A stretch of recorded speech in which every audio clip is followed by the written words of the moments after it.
I'm excited to work on this engine and get started on this particular project. But on the flip side, I'm kind of tired.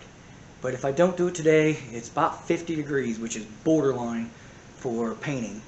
And I got my engine back from the machine shop, and she's bare. She's got nothing on her.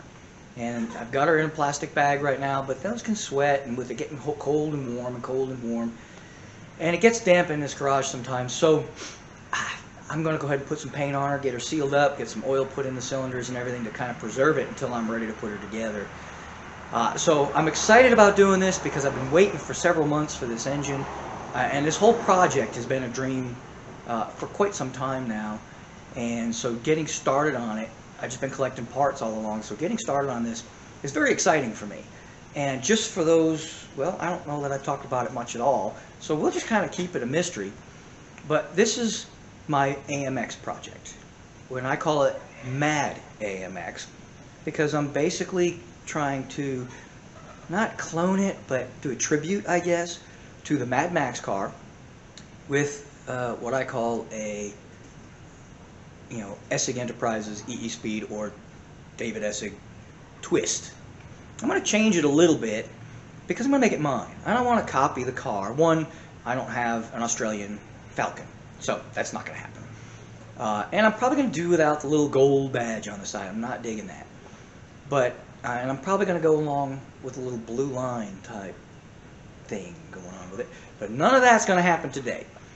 We're going to do the, well, I'm going to do, and you're going to kind of hang out with me, I guess. Going to do the very first step, other than collecting parts, towards putting this car together.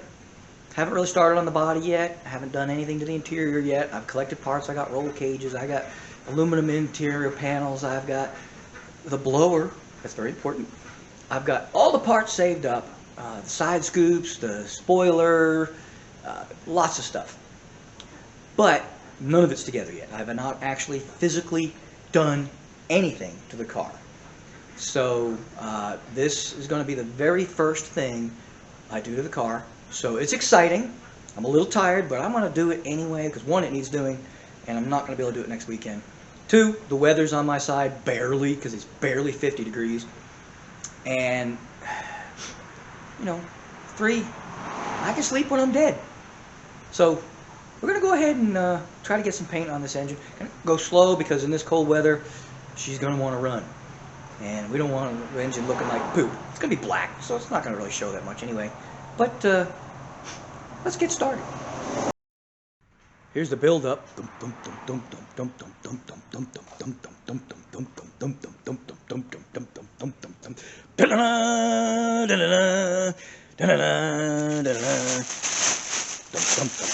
Uh-oh, can't get it. Here we go.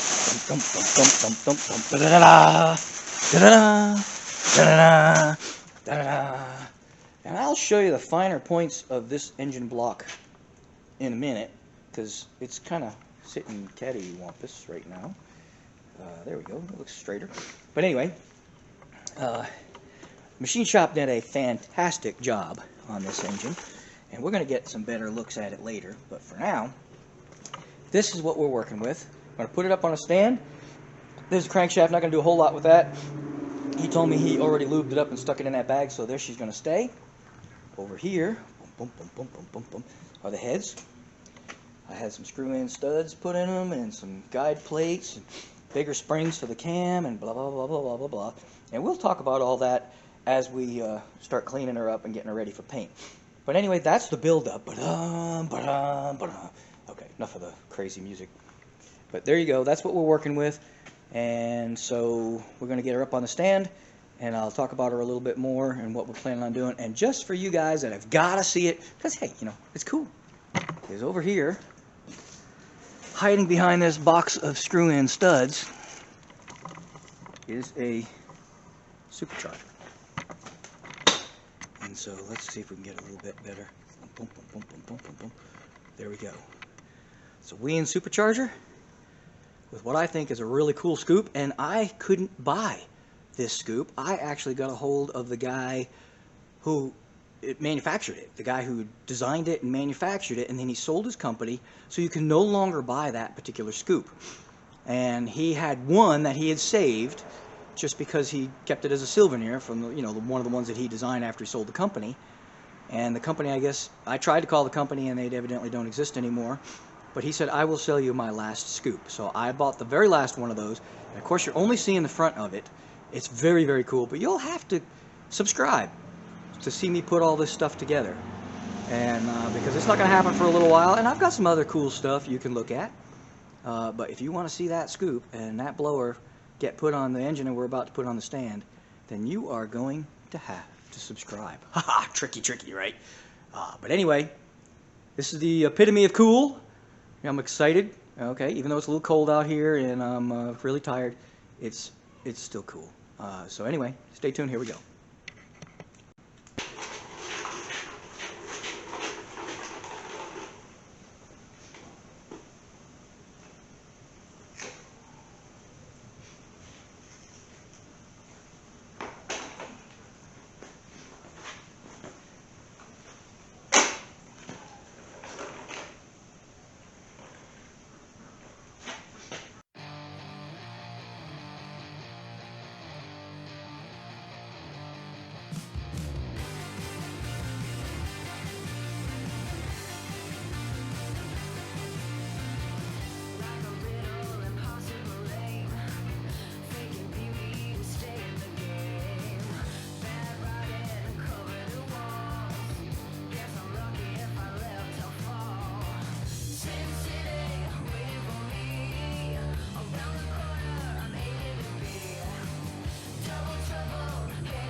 Before I get started putting everything kind of semi together here, I wanted to show you all something. Because this engine's going to be supercharged, I don't know if you can see this, but there's a little lip right here. It's called an O-ring. Okay, I had this block O-ringed, and these stick up about a 32nd, and they're basically just a stainless steel ring that sticks up in the bore here.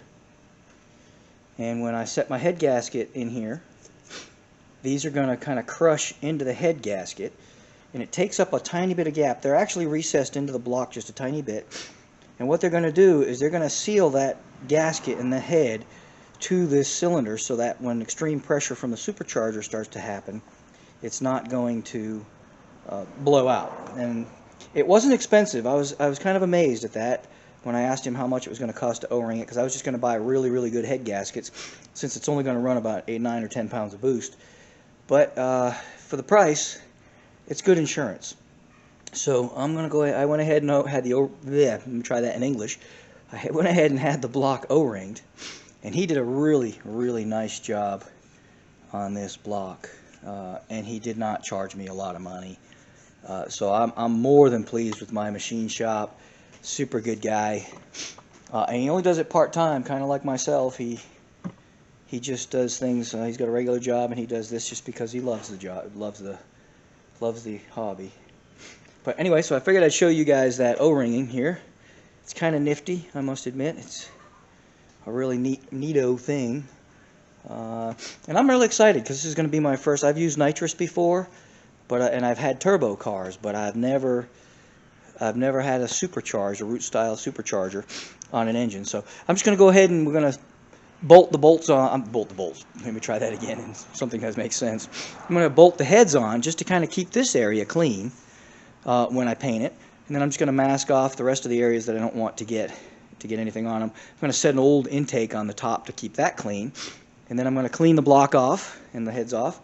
And we're going to go ahead and just give her a paint job. And that'll preserve her, and then we'll oil up the cylinders and everything that can get rusty. And that'll be all we're going to do for today. If you'll remember those bolts that I moved to show you the blower, well, these are actually studs that go into the block for the cylinder heads. Again, it's common belief, I don't know how true it is, but they say that your torquing and your strength is greater if you have studs as opposed to bolts. So I went ahead and got the studs, and this engine, when we finally get around to it, it's going to be a very interesting build, to say the least. I'm going to put 2 of these studs in here because, as you can see, I'm not Loctiting them or anything.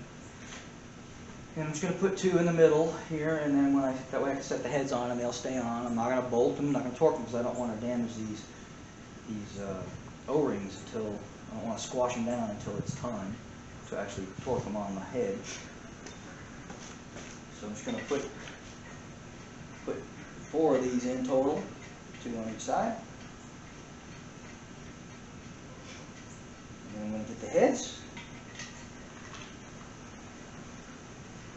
And I just noticed as I was going to put these in that they're actually fine thread on the top. And I guess that will make for more accurate torquing as well, and probably strength. So there we go. And we're just going to get the heads and we're going to put those on. Give you a quick tour of the heads here. I guess we'll turn it sideways. Had the valves, bigger valves put in, and he relieved. If you look, you can see a little bit of work in here to keep them from shrouding. And we put in screw-in studs and guide plates, and then these bigger springs for the larger camshaft that I'm running. I must admit, working with small blocks is a little easier than big blocks because everything's considerably lighter. See if we can locate that hole there. There it is. Alright. Here's one.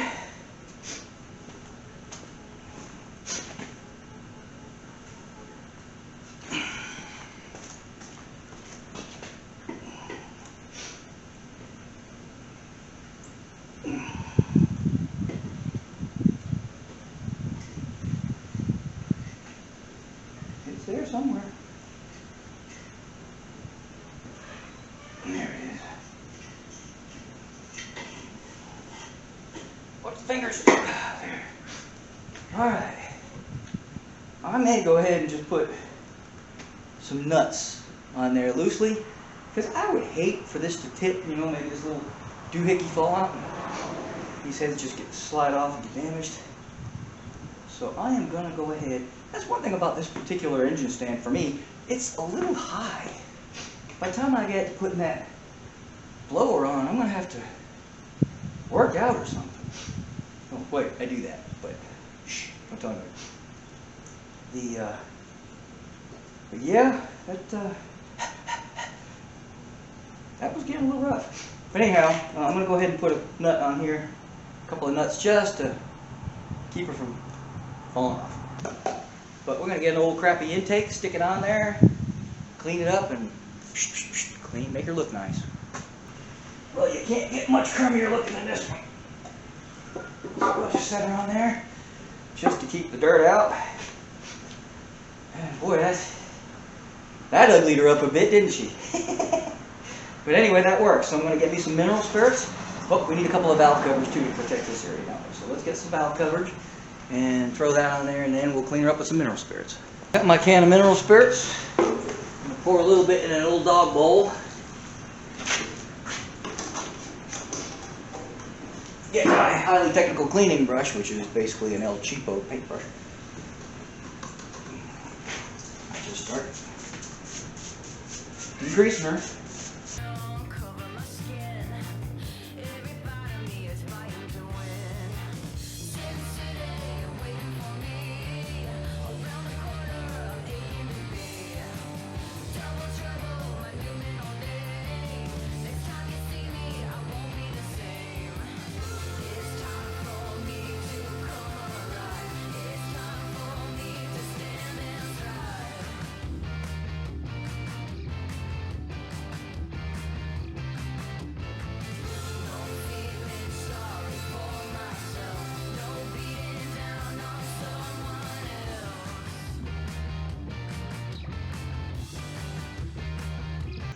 guess while I'm wiping, I might as well explain what we're building here. This is a 400 cubic inch Chevrolet 400. Oop, did I say that already? 400, yeah, 400 cubic inch Chevrolet small block. And the reason I went with a small block, in case you've watched some of my other videos, you'll kind of get the gist that I'm kind of a big block guy. Big block 440 for my Mopar loves, and big block Chevrolet for the Corvette in the background. I'm not a big small block guy, although it is probably the best engine ever built. The reason I went with a small block on this car is because, like I said, this is going to be a tribute to the Mad Max car, and it's just going to have that little David Essig twist to it.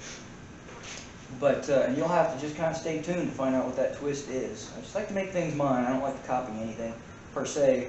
I like the idea of it because I love the car in the movie, the original. And but overall, I'm not going to make an exact replica just because it's boring that way.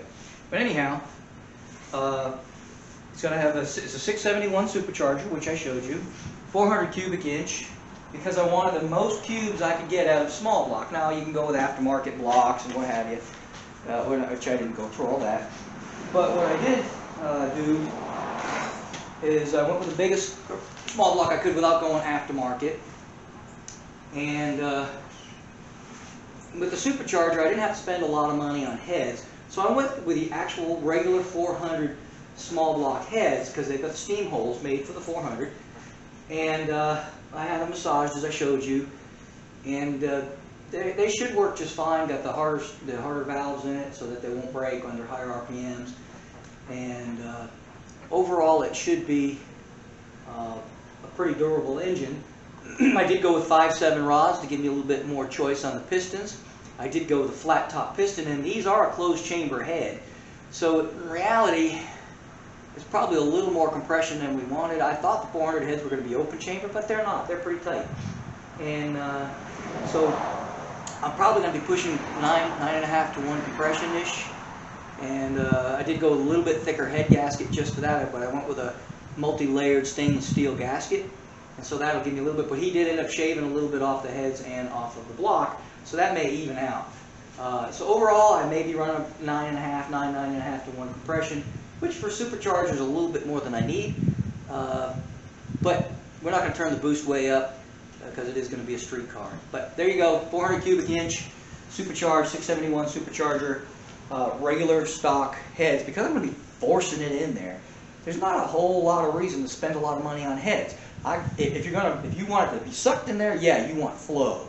But when you're stuffing it in there, it's not a race car.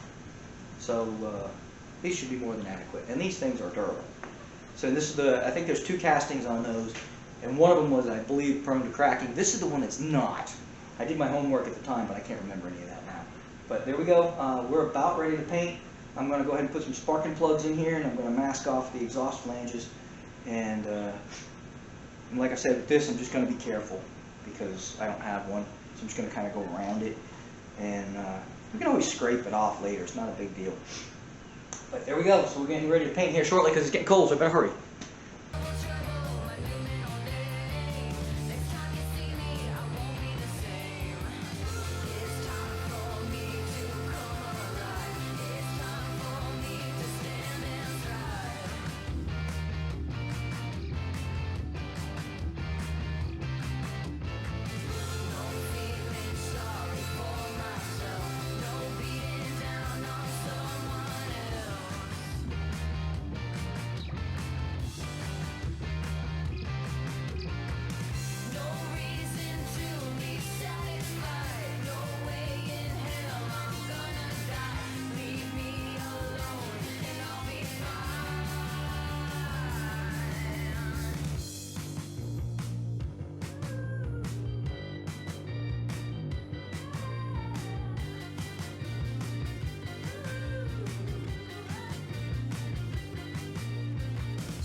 because it's getting so cold, I'm going to go ahead and put a heat gun on it.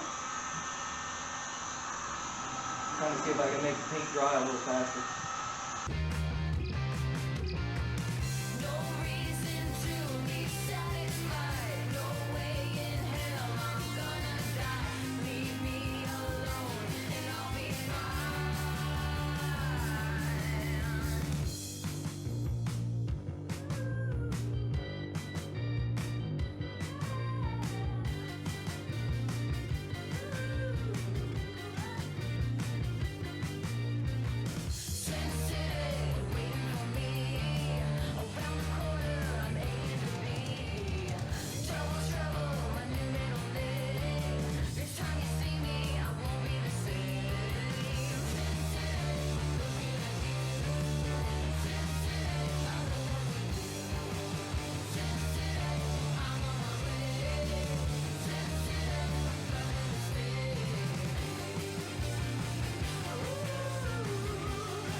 Well, there you have it, folks. I spent a little extra time having to put a heat gun on it just to get her to dry because it started getting cold, dropped well below 50.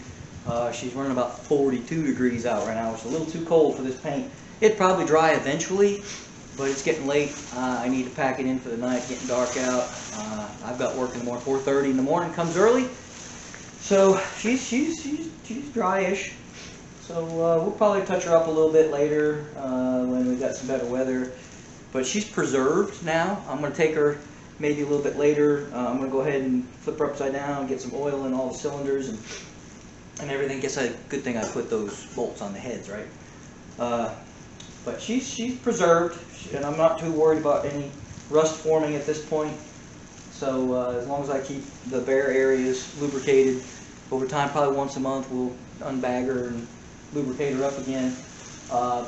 Hopefully it won't be too many months before I actually get to assemble this bad boy. But I want to make sure the car is ready for it, so once it's assembled, we can put her in, fire her up, and that way we just start her every once in a while until the project is completely done. So we got a lot of work to do, so this is your sneak preview of the Mad AMX project. So I bet you're waiting to see the car, right? Excited? I'm excited. I've seen the car. But I'm going to have to keep you all in suspense because, you got to subscribe. And so this is my way of, actually I'm just doing projects as they come. I've got too many. So you guys will skip around a little bit because I've got a gremlin we're going to need to put an engine in too. And so that's over there. But for now, this is exciting because I got some money into this block. Not a lot though. You'd be amazed how much money I've actually got in this particular block. And I've got all that I showed you done to it, the O-ringing and the machine work. And she's 40 over. I didn't mention that. She is 40 over. But I'm going to go ahead and bag her, make her airtight as I can possibly make it, and push her over off into the corner where she's going to be sleeping. And we'll get to her another day to do some more work to her. But for right now, there we go. She's preserved. Shouldn't rust anymore. And looks lovely with this intake. No, not really. But here we go. I'm excited. Hopefully you're excited. Go ahead and subscribe. You'll get to watch this entire build. This car is almost from start to finish. The only thing we're not going to cover yet is brakes and things because that was done when I bought the car. But I am considering putting a Corvette undercarriage on it, underpinnings. But we haven't decided on that yet. But you can, leap some of that. If you'd like to see the Corvette underpinning, try that in English. If you'd like to see the Corvette underpinnings go into this AMX project, it's something I'm considering, but the engine sets further back on a Corvette subframe, and the problem with that would be is this engine would end up being in a firewall, and I'm not going to cut this car up to that extent. I don't like to make it much further than can be reversed someday in its life in case, when I'm gone, somebody decides they want to, by then, who knows how old the car will be, somebody may want to turn it back into its original state. So I don't want to cut her up too much. But anyway, there we go. Done. I'll stop talking now because you probably shut it off by now anyway. But if not, subscribe. Appreciate y'all watching. Oh, maybe you should team bag it. There we go. Okay, now I appreciate y'all watching, and I'll see you later.